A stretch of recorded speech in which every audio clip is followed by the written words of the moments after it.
My son-in-law punched me in the face. My own daughter dragged me out by my hair.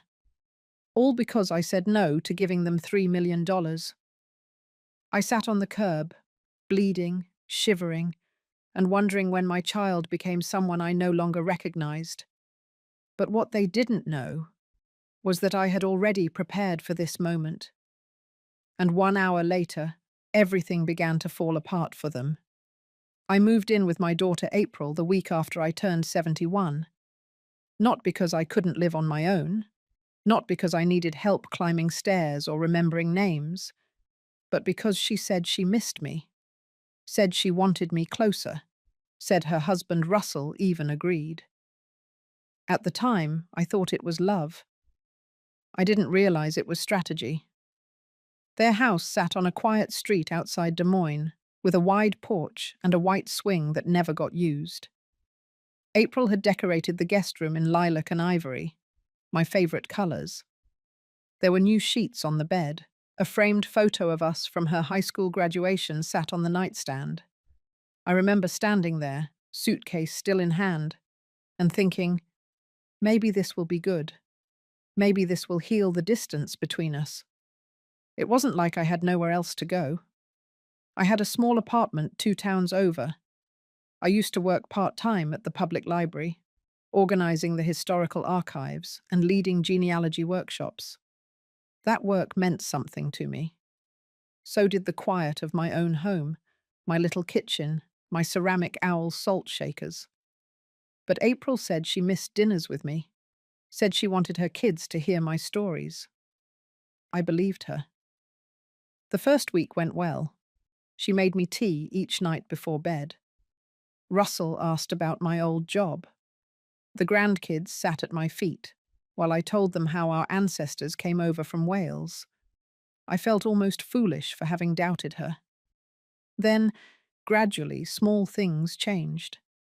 April started bringing up bills more often. Her voice was light, but the words were weighted.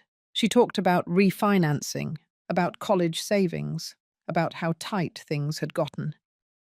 Russell mentioned an opportunity through one of his clients. Some real estate fund. High return, low risk.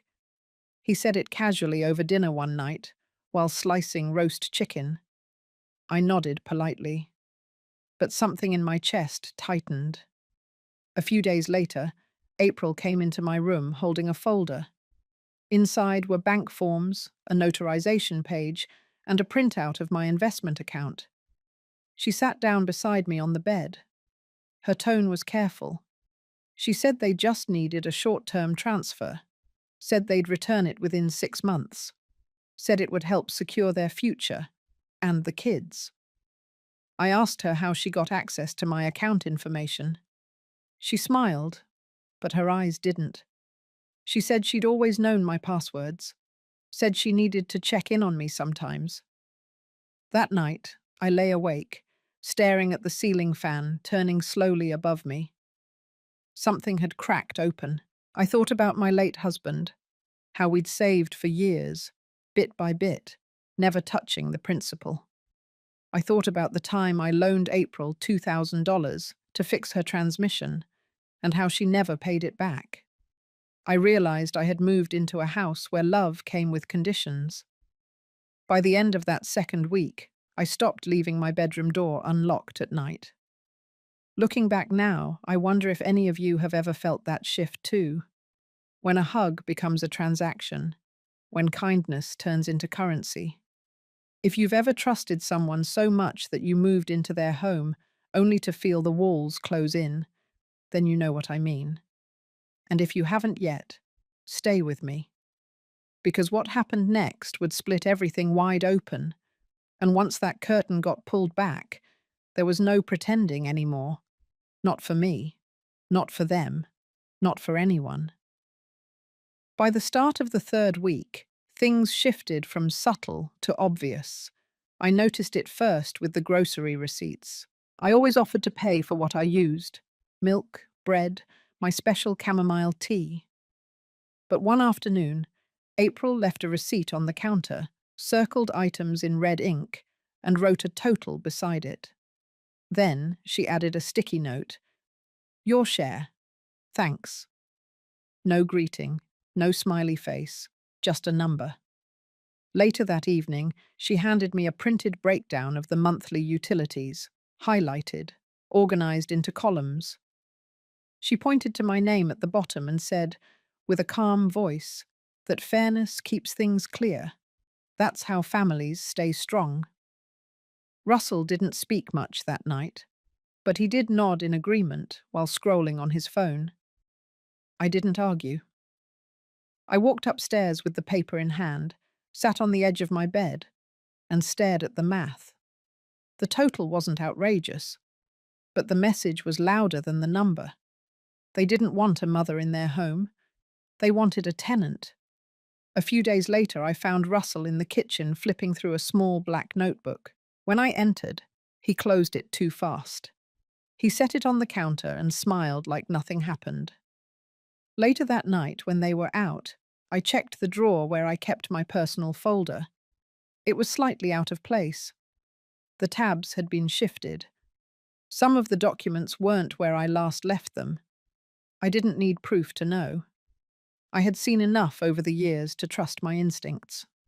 Something was unfolding behind my back. The next morning, over breakfast, April casually brought up estate planning. She asked if I'd ever considered simplifying my accounts. Said she read that joint accounts were easier for emergencies. Then she mentioned her friend's mother, who had put everything in a trust for her kids, so there were no questions later on. I didn't respond. She kept talking. She said it wasn't about money. It was about clarity, about preparing for the future, about peace of mind. Russell added that he could help with paperwork if needed.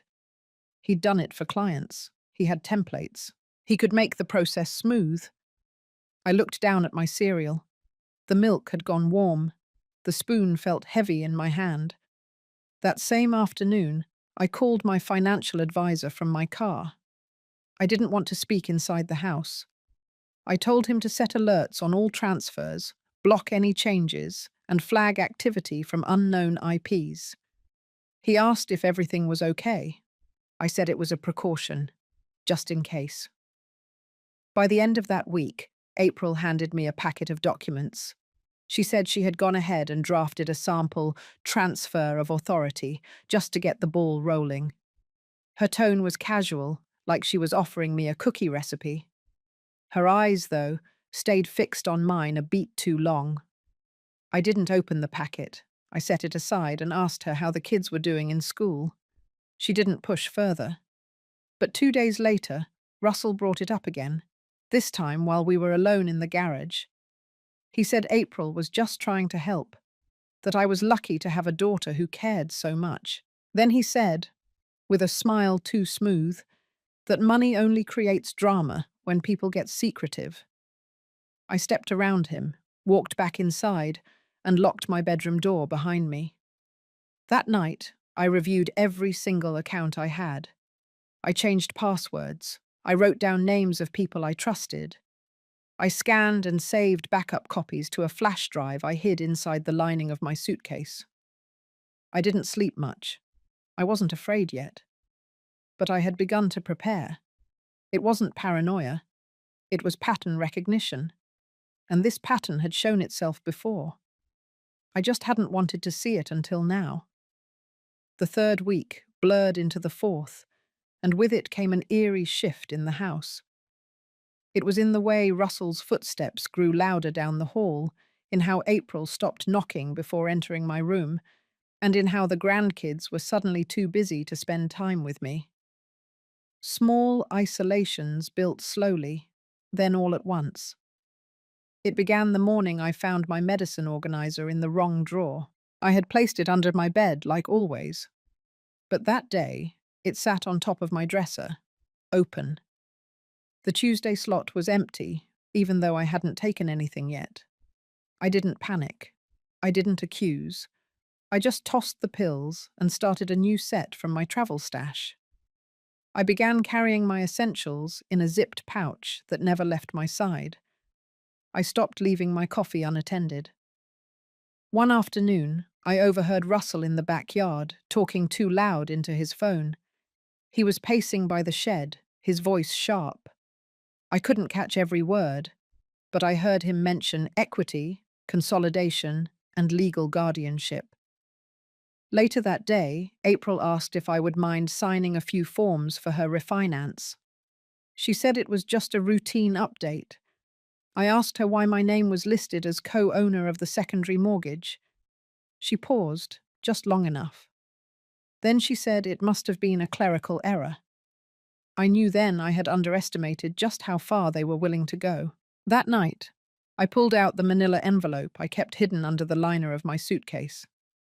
Inside were old records from my husband's accounts, notarized copies of my trust, and a full list of my assets. Everything had been kept separate since he passed.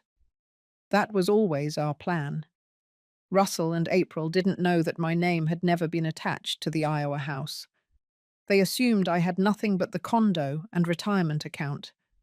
But the truth was, I still had access to a diversified portfolio, some of it offshore. I wasn't rich, but I wasn't dependent. The next day, I visited the bank, quietly. I asked to speak to manager-level staff. I presented my identification and initiated a full review of recent access attempts on all accounts tied to my social security number.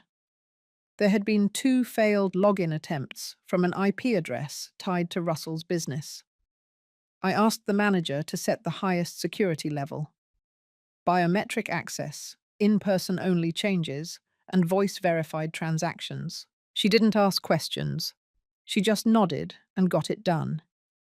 I returned home before sunset. Dinner was already on the table. April served roast pork with overcooked carrots. Russell asked how my day had been. I said I went to the park. He nodded, satisfied. That night, I barely slept. Not from fear, but from a growing sense that something inevitable was about to crack. And it did. 3 days later, I woke to find my room ransacked. My suitcase was unzipped, my drawers pulled open, even the lining in my coat was torn. My flash drive was gone. I stood silently in the doorway, heart pounding. Then I walked downstairs. April was in the kitchen. She didn't look up. Russell was by the fridge, arms crossed. I asked if anyone had been in my room. April said maybe one of the kids went in looking for scissors. Russell said maybe I had misplaced something. They said it too quickly. I didn't respond. I went back upstairs, closed the door, and picked up the landline I had hidden behind the bookshelf. It was a burner line I kept for emergencies, something my husband and I had used years ago when dealing with a real estate scam. I dialed a number I hadn't called in a long time. My lawyer's office. His assistant answered. I gave her the code word. She transferred me immediately. Within minutes, my attorney confirmed he could lock down everything. I asked him to trigger the fail-safe in my trust, to remove any shared power of attorney privileges, to notify my offshore custodian that fraud had been attempted. I also asked him to make a preemptive report to Adult Protective Services, just to put something on record. I wasn't accusing yet, but I wanted a trace. Then I packed a small overnight bag, only essentials. I didn't run. I didn't cry. I simply acted. That evening, as I came down the stairs, I saw Russell standing by the fireplace, holding my flash drive. He didn't say anything. He looked smug. April stood behind him, her face hard to read. I told them I was going out for a walk. They didn't stop me. At the corner of the block, I got into a black sedan waiting for me. My attorney had sent a driver. We drove straight to a safe location I had arranged years ago. A small house in Ames, deeded in the name of an old college friend who owed me a favor. The next day, I froze all joint assets, placed a fraud alert, transferred everything into a protected, irrevocable trust. And for the first time in weeks, I slept. Not deeply, but without looking over my shoulder. The silence in the safe house was different. It didn't echo like the big house. It wrapped around me like a warm coat. For the first time in weeks, I could hear my own breath again. I sat at the kitchen table that evening with a cup of peppermint tea, looking at the stack of documents my lawyer had sent over. Every page had a clear purpose. Every signature I made that night pulled a little piece of my life back into my hands. Over the next 3 days, I stayed in that quiet little house in Ames, with the curtains drawn and the phones silenced. I didn't watch the news. I didn't scroll through anything. I just thought. I thought about how it got this far. How two people I had once held as newborns, Russell and April, could turn so calculating, so cold. On the fourth morning, I received an email from the bank. There had been an attempted login using outdated credentials. Then another from my lawyer. He had spoken to the trust administrator. All assets had been moved. The new structure was untouchable, irrevocable. And the successor trustees I had named long ago, two women from my reading group, both retired professors, were now legally in charge if anything ever happened to me. That same afternoon, I requested a call with the lead investigator at Adult Protective Services. They had already opened a quiet inquiry, just as a precaution. I gave them everything. Every incident, every document, every photo I had discreetly taken of the drawer after it was rifled through. I gave them a timeline, down to the hour, of when I began noticing the manipulation. I wasn't pressing charges, not yet. But I wanted a record. The officer I spoke with was patient and precise. She didn't offer false comfort, but she did say something I hadn't heard in a long time. She said I had done the right thing. She said I wasn't alone. Later that evening, I drove back to the city. I didn't go to their house. I went to my friend Patrice's home. She greeted me with open arms, no questions, no judgment, just a hot casserole and a clean guest room. While I was there, I finally allowed myself to feel the weight. The betrayal wasn't just about money. It was about erasure. They hadn't tried to steal my accounts. They had tried to erase my autonomy, replace my legacy with their convenience. But they failed. And that truth held me steady when the letter came. It was a printed notice from a law firm representing Russell and April. The tone was sterile. They expressed concern over my sudden disappearance and requested a voluntary meeting to discuss a revised estate structure. They claimed I might be under undue influence, that others might be coercing me to cut them out. They referenced my age, my recent confusion. I handed the letter to my lawyer. He smiled as he read it, then made a copy, highlighted every loaded phrase, and drafted a reply that was firm but polite. He included proof of my legal capacity, recent cognitive evaluations I had done during a routine physical, and outlined the timeline of events I had already documented. Then he copied Adult Protective Services and the Federal Oversight Board into the response. The next day, a detective from the Financial Crimes Unit contacted me. The bank had flagged the earlier login attempts as part of a wider pattern of elder exploitations they were now investigating. Russell's name had come up before. April's, too.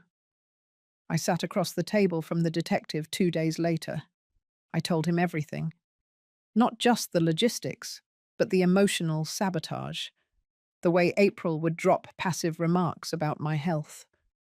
The way Russell used silence to manipulate my responses. How they both slowly chipped away at my independence, dressed up as concern. The detective nodded, took notes, and asked if I'd be willing to testify if necessary. I said yes. But more than anything, I asked for protection for the future, for other women like me. In the following week, I met with my attorney again to draft a formal affidavit. It would be held in confidence unless the investigation moved to formal charges. But it was clear now. I hadn't overreacted. I hadn't imagined things, I had seen it, and I had responded. The final action I took that week was symbolic. I changed the name of the charitable fund I had created years ago with my late husband. Originally named after our anniversary date, I now called it the Eleanor Trust, after my grandmother, the strongest woman I ever knew. I restructured it so that every year a portion of its interest would be granted to women over 65 who had survived financial abuse from within their families. I didn't need revenge, I needed meaning.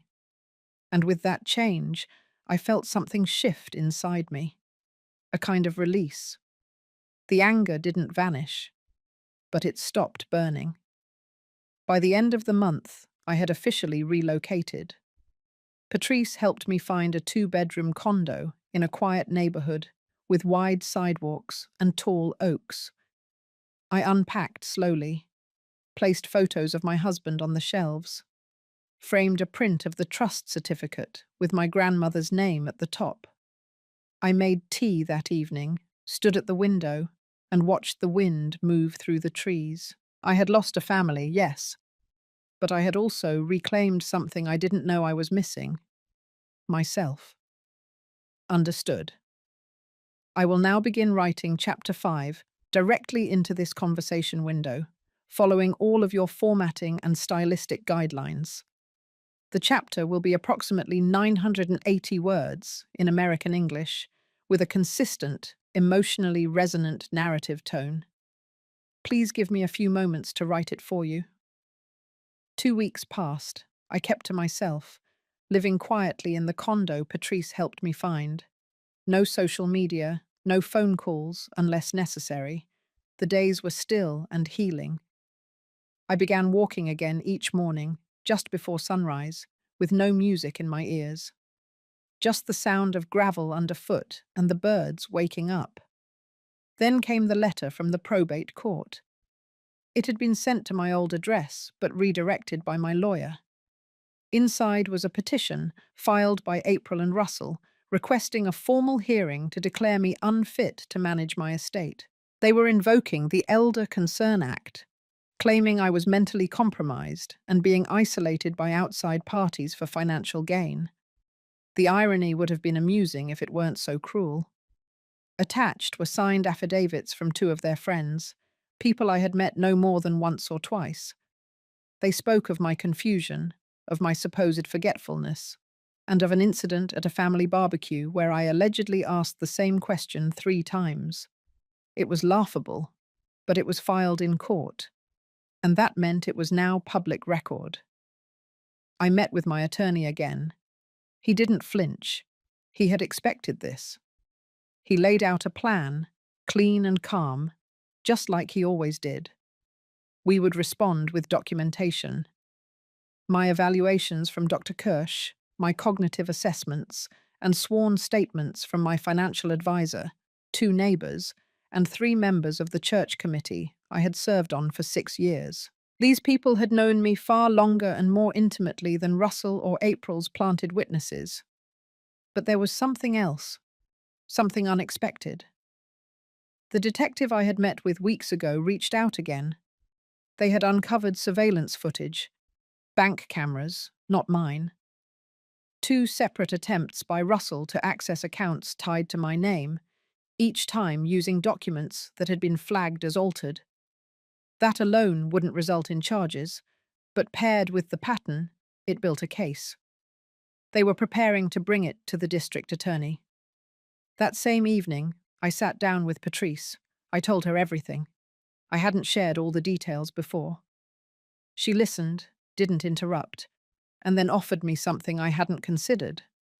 She suggested I write a letter to the court myself, not just a legal response, but a personal one. She said, "Speak as a woman, not a client.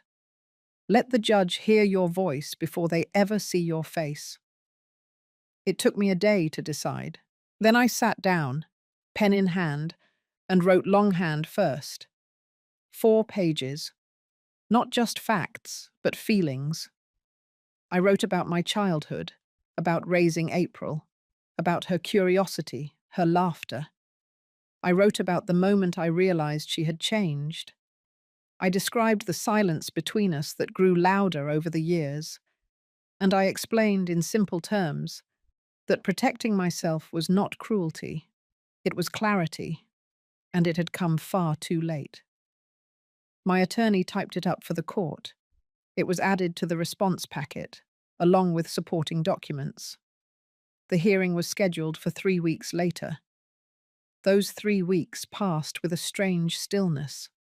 Not calm, but suspended. I didn't hear from April or Russell. Not a word. But the local papers picked up rumors of the probate filing. It was a small city after all. People whispered, old friends called, most just left voicemails. I didn't return them. Not yet. On the morning of the hearing, I wore a navy suit I hadn't touched since my husband's funeral. I brushed my hair smooth and pinned it back. I carried no bag, only a folder with my name on it and a heart that had learned not to shake. Courtrooms are colder than they look. I sat beside my attorney. Russell and April were on the other side. April wouldn't look at me. Russell did, just once, and then turned away. The judge entered. The hearing began. Their attorney spoke first.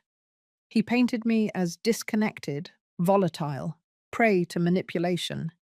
He used words like isolated, withdrawn, emotionally unstable. Then he introduced their witnesses, the same 2 people from before. They spoke in vague terms, heard from someone else, saw something once. Then came our turn. My attorney introduced the evaluations, the statements, the timeline. He walked through the pattern of control and coercion, then placed the letter I wrote on the record. The judge read it silently at the bench. When she looked up, she said only this, that it was rare in her courtroom to see such clarity from someone being accused of incapacity. The judge dismissed the petition without delay. She called the filing not just unfounded, but an abuse of process. She referred the matter for further review. We walked out without a word to Russell or April. There was nothing left to say. Back home, I made tea and sat on the balcony for the first time. The sky was wide, pale gold. The air smelled like rain. Later that evening, I received an email from a small women's advocacy group. Someone at the court had passed along my letter. They asked if I would speak at an upcoming forum. Not about the legal case, but about resilience, about reclaiming identity, about surviving quiet betrayals. I closed the laptop. Not ready yet. But the thought stayed with me, because maybe healing didn't look like closure. Maybe it looked like this. A quiet place, a name restored, and a voice that had finally found its volume again. The week after the hearing, something inside me shifted. It wasn't relief. Not exactly. It was something quieter, more hollow, like standing in a house that had been emptied out. The echoes weren't loud, but they were everywhere. I had won, yes, but it didn't feel like a victory. It felt like walking away from a battlefield alone, carrying only the silence of what was lost. That weekend, I stayed in. Patrice dropped by with groceries and a few tulips. I didn't say much, and she didn't press. She just sat beside me while I watered the plants and cleaned out the kitchen drawers. It was the first time I truly noticed how still my hands had become. No tremble, no tightness, just a slow steadiness, like something was finally settling. That night, I sat at the little table by the window and opened the storage box I had carried with me from the old house. Inside were photos, journals, and the leather folder that held all the old letters Russell had sent me in college, his childish penmanship, his little jokes, the promises he used to make to take care of me when I got old. I stared at one letter for a long time, then quietly set it aside. I pulled out my own journal, not the one for lists or passwords, but the one with no lines, the one I hadn't written in since the year after my husband passed. I turned to a fresh page and wrote one line. I am still here. I wasn't sure what I meant exactly, but the words felt real, grounded. 3 days later, I met with my lawyer again. Not because I had to, but because I wanted to talk through the next steps, not legal steps, personal ones. He brought up the trust, the Eleanor Fund, and how the first round of grants could be released within 6 months. He mentioned that the applications were already coming in, women of all ages with stories of loss, of survival, of quiet reinvention. Then he looked at me and asked if I wanted to remain anonymous. I thought about that for a long time. I thought about what it meant to be visible, to have your name attached to something that others might one day cling to in their darkest hour, to stand up, not in spite of what happened, but because of it. I told him no. I wanted my name on it.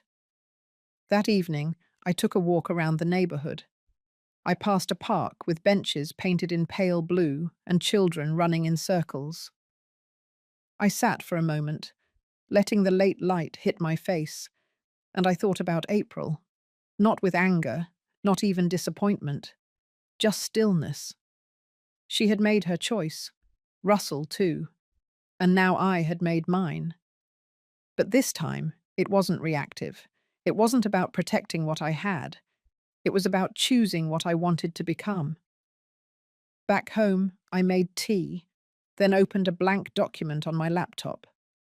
For the first time in years, I started writing my story.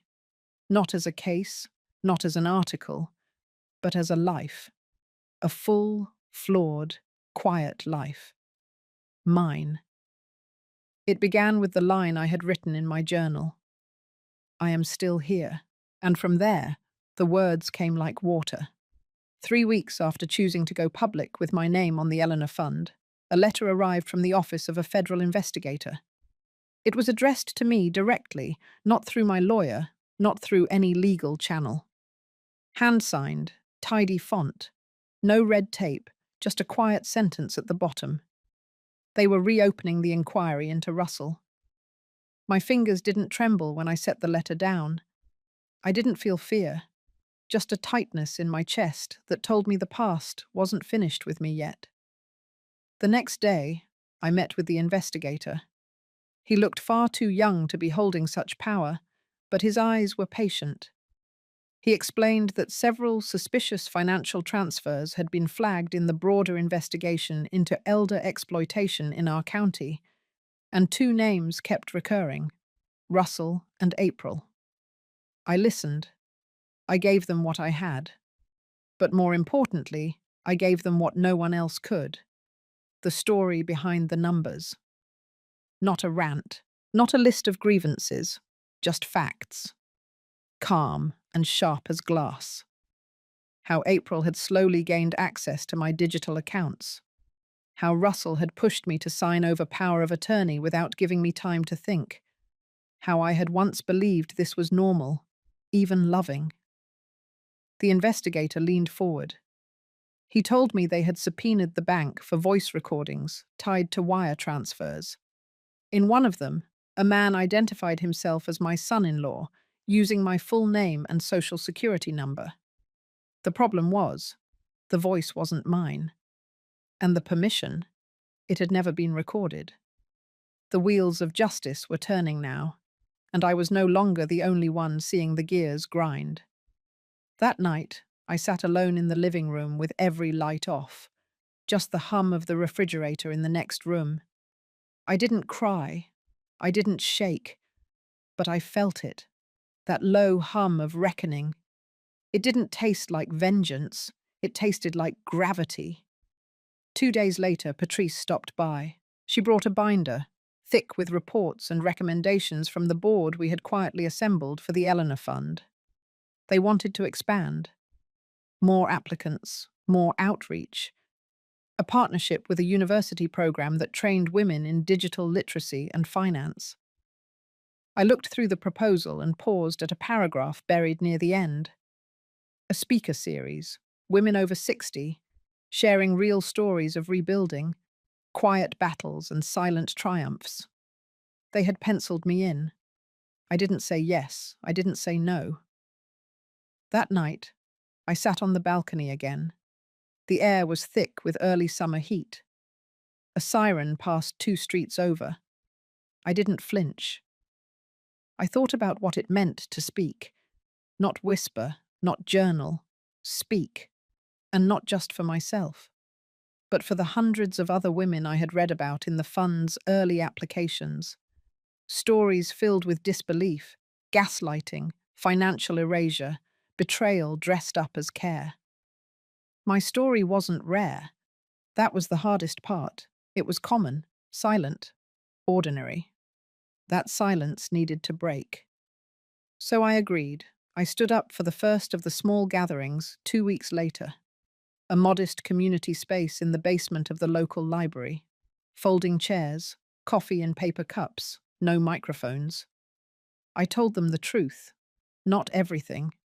Just enough. I told them I was 69, that I had raised a daughter I loved with everything in me, that I had watched her walk away, not in one loud moment, but in 100 quiet choices. I told them about Russell, and the bathroom floor, and the silence that followed. But mostly I told them about waking up, about the day I realized survival was not the end goal, that dignity mattered more than peace, that no inheritance, no bloodline, no shared last name could ever outrank the voice inside a woman when she finally said enough. There were no cheers, no applause, just silence and a few tears. But that silence felt different now, not the silence of shame, the silence of recognition. Afterward, a woman named Eloise took my hand. She was 73. Her daughter had taken her home equity line and vanished. She hadn't told anyone. Until that night. As she spoke, her voice cracked, but she didn't stop. And I realized that this was the true legacy. Not the fund, not the courtroom victory, not even the name I had cleared. It was the simple fact that somewhere in that room, a woman had breathed a little easier because I had spoken first. By late summer, the name Eleanor Fund had started to circle quietly through non-profit spaces and retirement communities. Nothing flashy, just quiet momentum. I never intended it to become big, but sometimes, when you plant something honest, it grows. I had agreed to speak again, this time at a women's centre in Greenville, about 40 minutes from my place. They had printed little flyers, just my name, a time, and a title I hadn't chosen, Speaking Through Silence. The title sat heavy in my chest the whole drive there. The room was warm when I arrived. Fluorescent lights, coffee already brewing. I sat in the back while the organizers checked the seating. I didn't wear anything special, just a blue knit top, cotton slacks, and the silver watch Russell had given me in 1984. Funny how I still wore it. Not for the sentiment, just because it told time well. When it was time to speak, I didn't rehearse. I simply stepped forward and told the truth again. A different shade of it. This time, I spoke more about what came after. About what it felt like to sit in your own home again without waiting for footsteps to come up behind you. About learning how to cook for one and not feel pitied. About paying your own bills and feeling grateful for the quiet click of confirmation. I saw a few women nod. One reached for her purse to dab her eyes. Afterward, a woman with salt and pepper hair asked if she could walk me to my car. Her name was Judy. 71. Her story unfolded slowly, but I recognized the rhythm. A daughter who took over her finances. A son-in-law who handled the paperwork. And suddenly she couldn't access her own checking account. She whispered that she had no one else to tell.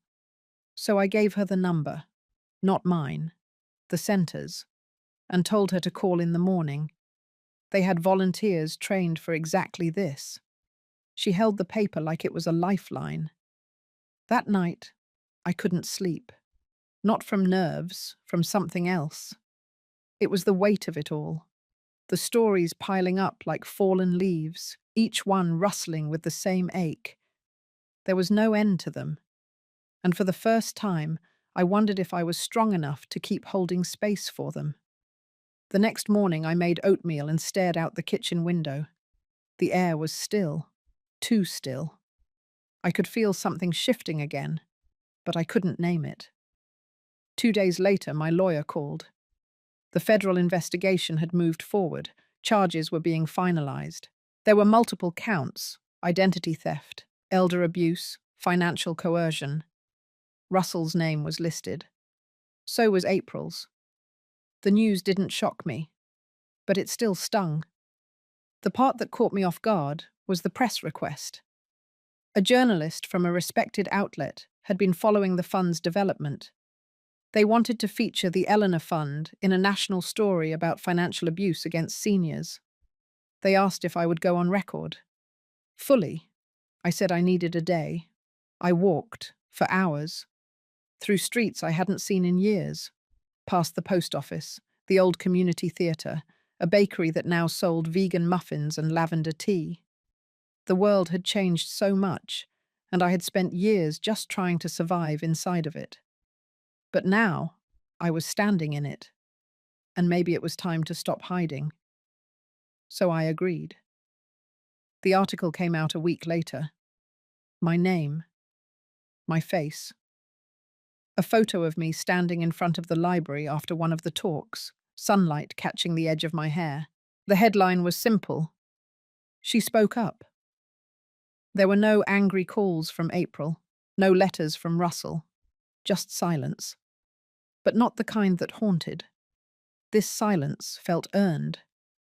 The following week, something unexpected happened. A young woman from a local university reached out. She was studying non-profit leadership and wanted to intern with the Eleanor Fund. She said her grandmother had been one of the first women to apply and had cried reading the acceptance letter. She said she wanted to help other women feel that seen. I told her yes. Not just because we needed help, but because I saw something in her. A continuity. Proof that what we were building wasn't about me. It was bigger. That afternoon, as I filed grant paperwork and updated budgets, I realized something. I hadn't thought about Russell or April in hours. Not from fear, not from pain, just hadn't thought of them. They had finally stopped living in my head, and that, more than any court decision or headline, felt like the real beginning. The day the letter arrived, I had just come back from the hardware store with a new light bulb and a bottle of vinegar. I saw the envelope sitting on the porch table, out of place, cream-coloured and thick. No return address, just my name, written in sharp, deliberate handwriting. I knew that script. It was April's. My fingers didn't tremble. I just opened it. Inside was a single page. It wasn't long, a few sentences at most. She said she'd heard about the Eleanor Fund, that she'd seen my picture on the article, and that Russell had told her they had made mistakes. That now he wanted to make peace, that they would like to meet for dinner. Just a quiet evening. Just to talk. She had included a location, a restaurant in a part of town I hadn't been to in years, not far from the courthouse, actually. The timing was casual. Friday. 7. I placed the letter down and went to boil water. I didn't need time to decide. I wasn't going. But I didn't tear it up either. I let it sit for 2 full days, untouched, next to the kitchen clock.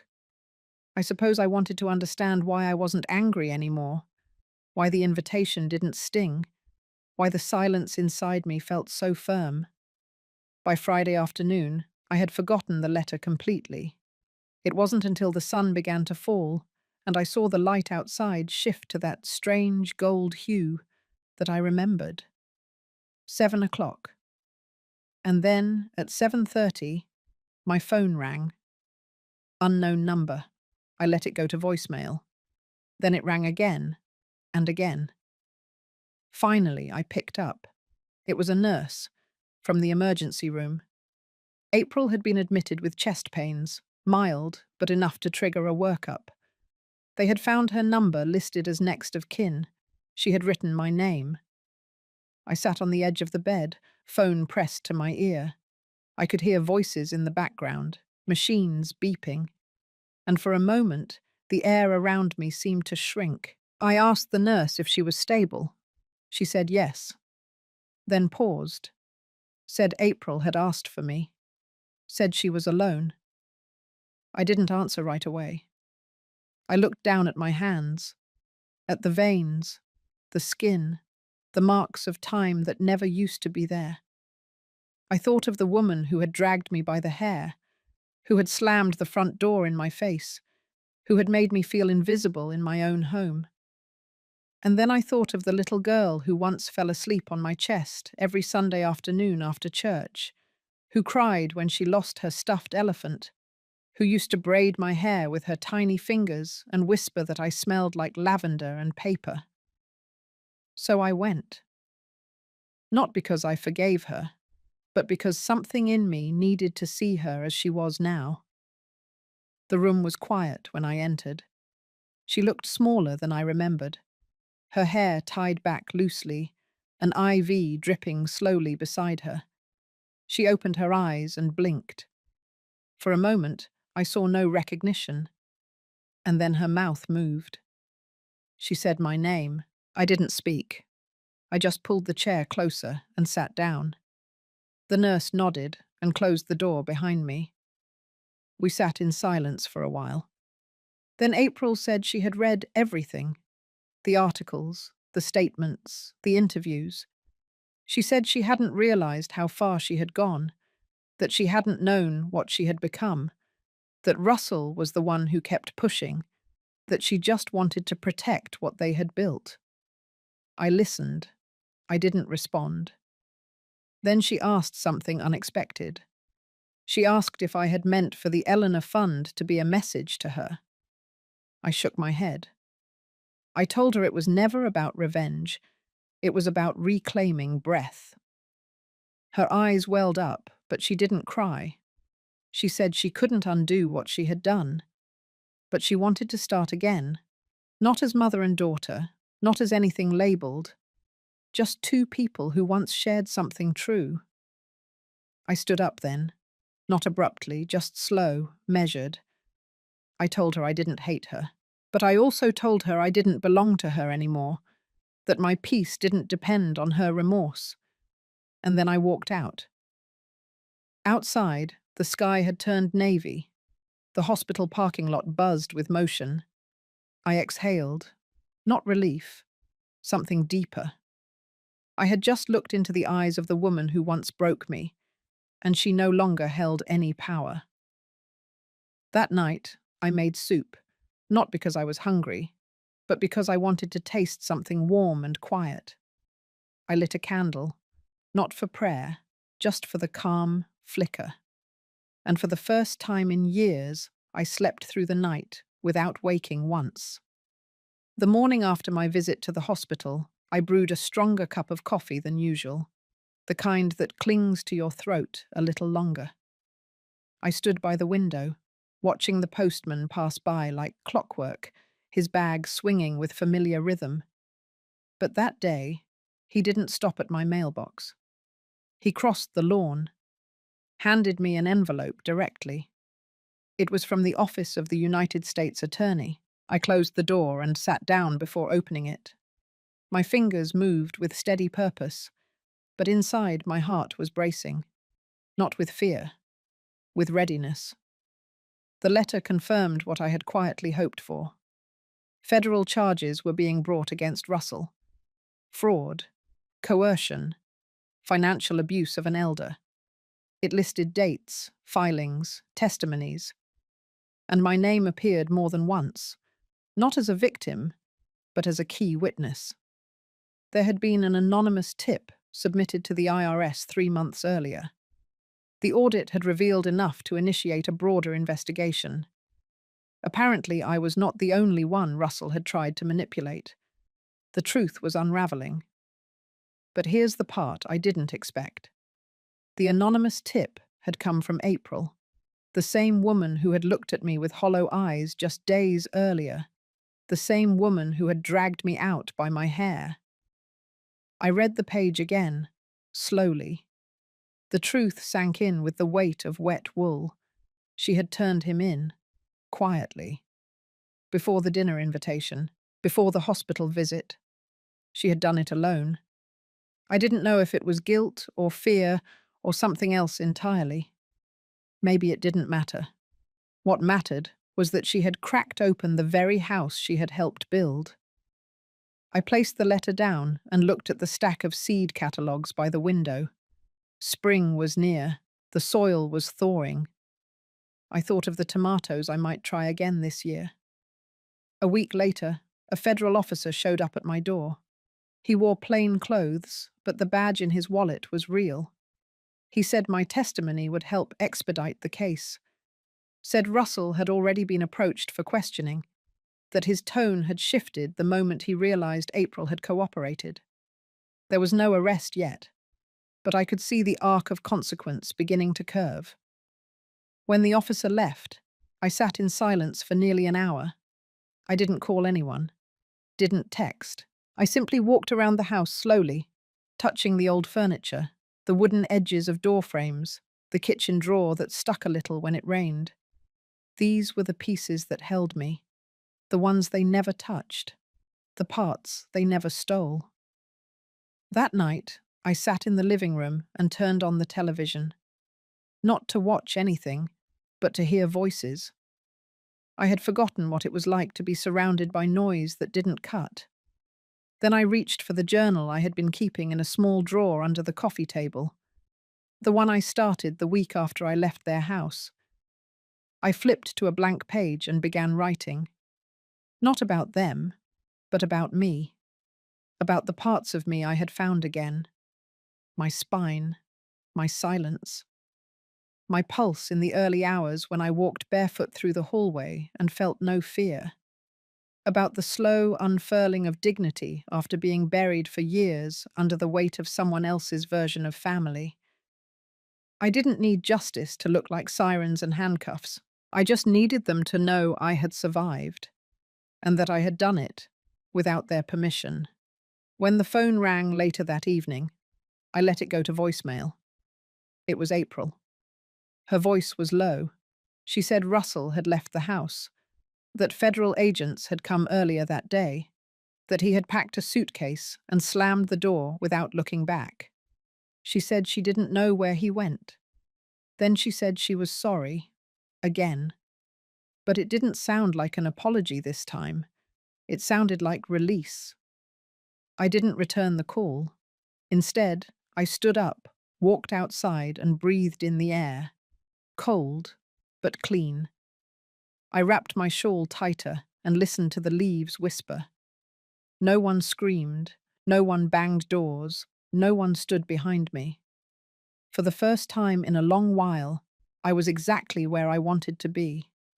And in the quiet hum of a world still turning, I smiled, not from triumph, but from peace earned. 3 days after I let April's call go to voicemail, a letter arrived from my attorney. I almost didn't open it right away. My mornings had become sacred again. I took my coffee slower, let the sun roll across the wooden floors without rushing it. But something about the envelope tugged at me. It was thick. I opened it with careful fingers. Inside was a copy of a legal document that made me sit down. Apparently, months ago, before the confrontation, before the dinner, before the bruises, I had signed a document I didn't remember. It had something to do with consolidating assets into a trust. I remembered Russell talking fast, printing things off his computer. I thought I had reviewed them. But this one had never come through me, and now it was showing up under my name. The trust transferred nearly $3 million from my brokerage account to a holding entity under Russell's name. The transfer hadn't completed because of an alert placed by the bank following a flagged request, one that came in while I was at the hospital. The letter continued. My lawyer had taken it upon himself to cross-check the records, and in doing so, discovered something else entirely. April's name had been added to the trust, but only conditionally. It would activate on my official declaration of incapacity. I held the paper in my hands and felt the chill settle through me. My own daughter had sat down at a table and signed documents, assuming I would one day lose the ability to speak for myself. She had built a future based on my absence, and Russell had guided the pen. But that wasn't the worst part. The lawyer's letter ended with a single handwritten sentence. He said he had a hunch, so he'd run my medical file, legally, against the timing of the trust preparation. The dates lined up with my fall. The fall I had assumed was an accident, the bruise on my neck, the dizziness, the medication I never remembered taking. It wasn't hard to connect the dots. They had tried to incapacitate me. Quietly, slowly, legally. They had anticipated resistance, but not survival. And now, that entire paper trail sat in a manila folder in the attorney's office, under lock and key, with a time-stamped log that made it legally impossible to argue ignorance. I walked outside after reading the letter. The wind was sharper than usual. I didn't mind. I needed it. I needed something real to press against my skin. I sat on the back steps and pulled the sleeves of my sweater down over my hands. I thought about all the meals I had cooked in that kitchen for April when she was young. I thought about the quiet years after her father died. How we had survived with just enough. How I had gone back to work at the local college's admissions office just to keep things moving. She never knew what I gave up. That was the point. She was never supposed to. But now, the woman she had become had not only turned her back on me, she had waited for me to disappear. She had signed her name to it. And Russell? He had planned the entire thing, like a chess match, cold, detached, believing I would never notice the checkmate coming. He had underestimated the one thing that mattered. I had lived through worse. The chapter of my life that included April and Russell was coming to a close. But not with a scream, not with courtroom drama. Just a woman on her back porch, holding her coffee tighter, her pulse steadier, and her dignity completely intact. Because survival isn't loud. It's quiet, and powerful, and absolute. It was a Thursday morning when I walked into the courthouse, alone. No makeup, no jewelry, no rush. The documents had already been filed. My attorney had handled everything. But I came anyway, to feel it, to stand on the cold marble and watch a chapter of my life seal itself shut. The court clerk looked up, recognized my name, and nodded quietly. The annulment of the trust was approved in chambers. The frozen funds were returned. The invalid power of attorney was nullified. And my name, my full, legal, untarnished name, was reinstated as the sole authority on my life. It didn't come with applause. No one cheered. But something deep inside me exhaled for the first time in months. Outside, I sat on the bench across from the courthouse steps. The sun felt warmer than it had in weeks. I had brought a small flask of tea. I sipped it slowly, feeling the warmth spread through me, calming, steady. A woman passed by, older than me, with a small dog in a stroller. We locked eyes just briefly. I gave her a soft nod. And for a split second, it felt like she knew, not the whole story, just the weight of surviving something and still standing. When I got home, I didn't go straight inside. I walked the side of the house and stood at the old potting bench. My hands itched to be in the soil, to press something living back into the earth. That afternoon, I planted 3 trays of pansies, purple and white. Hardy little things. They don't look like much at first, but they last through frost. They come back even after the cold tries to wipe them out. A week later, Russell called. I let it ring. He left a voicemail. His voice was lower than usual. Said he was sorry. Said April wanted to talk. Said they had made mistakes. I deleted it. A few days after that, an envelope arrived. No return address, just my name. Inside was a photo. April, younger, holding her daughter, smiling. The edges were worn. I held it for a moment. I didn't cry, but I didn't throw it away either. I placed it in the drawer of my desk, the one I don't open often, the one where I keep the things that matter but no longer define me. I'm not angry anymore. Not exactly. There's a silence now, a different kind of quiet. Not absence, more like clarity, like a room that has finally been cleaned of echoes that no longer belong. And I've found something in that silence. Peace, not the kind that comes from justice, but the kind that comes from knowing I chose myself, that I reclaimed my breath, my voice, my place. I no longer live in reaction to what they did. I live in response to who I've become. If this story reminded you of someone who once tried to silence your worth, I hope you know it is never too late to take your voice back. Have you ever walked away from someone you loved to protect the part of you they kept trying to erase? Your story matters too. Share it below if you'd like, or just know you're not alone.